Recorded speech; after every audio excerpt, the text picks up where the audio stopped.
Hanging out in the Oswego Speedway booth with LeVea Jr. His car is right there, as a matter of fact. It's right next to us, so I guess we'll start there. First of all, how we doing? We're good.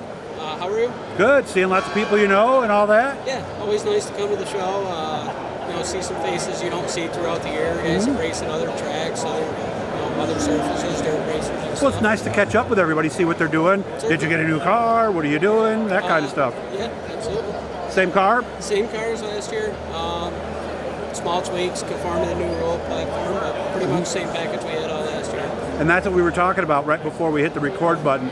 You said this is not, the wing is not the way it's going to need to be. Well, it's 14 degrees and it went to 9, correct? Correct. Yep, we were a maximum of 14. Now they've lowered the maximum to 9 degrees and taking the quarter inch of wicker we had in the back. How big of a change is that? I don't feel it's going to be as big a change as some guys think. It's going to take away rear downforce. It's going to be more of a balance in the car out type of thing. It should be a subtle change. So on a scale of 1 to 10, 1 it's hardly any change at all, 10 it's oh my god it's a huge change. How big of a deal is this in your mind as you drive this thing around? I'm going to say it's a 3 to a 4. 3 to 4, Yeah. okay. Cars still have the same suspension package. I feel like a Supermodified is still mechanically gripped up. Aerodynamics is just on top of it. Okay, how about the right front change? It's going to make a few changes with the car as far as roll center location, corner weight. We're going to have to jack some things around. But again, it's not foreign to any of the guys who've done top wing racing. That's the right front tire most guys use every place. Just subtle changes to the car. And it's also the same as the left rear, correct? It's the same size tire, aside from the chalk mark. They make smaller diameter ones to run on the right front. But yeah, it's in line to get all the Supermodified racing kind of aligned. So now the ISMA guys come to Oswego. Yeah, because it's the same right front ISMA runs too, right? Correct. Yes. So we can go back and forth between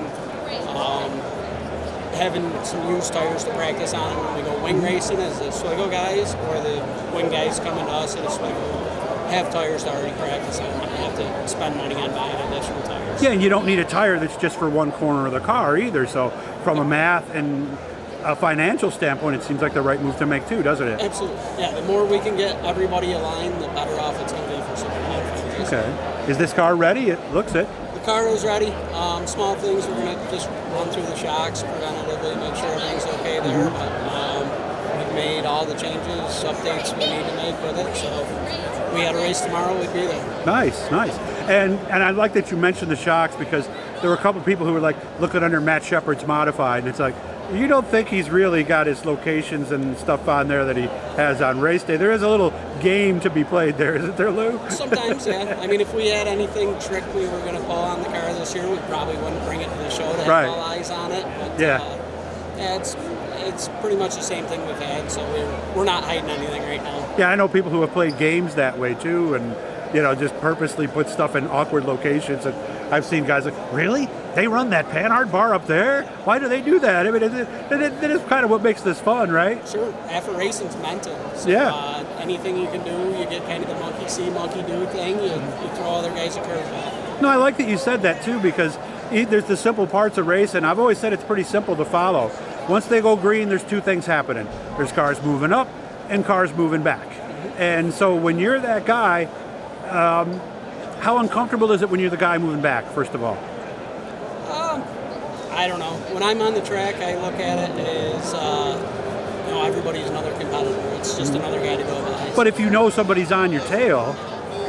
Yeah. Again, some guys might try to rattle you a little more if you know somebody's successful that's behind you, but I try to look at it in the aspect of I'm going to do the best of what I can do. How about when you're the other guy? How aggressive can you realistically be? Because, I mean, we're talking about open wheels, everything's exposed. I mean, you can't be like NASCAR and just use eight tires to turn the car. No, it's not Supermodified racing, Right, that's what I like about it. We're not a bump and grind type of deal. We're going to use all the real estate we can and try to take space away from the other guy, but we're limited on how much bump and grinding we can do. Well, good to see you again. Make sure to look for the car.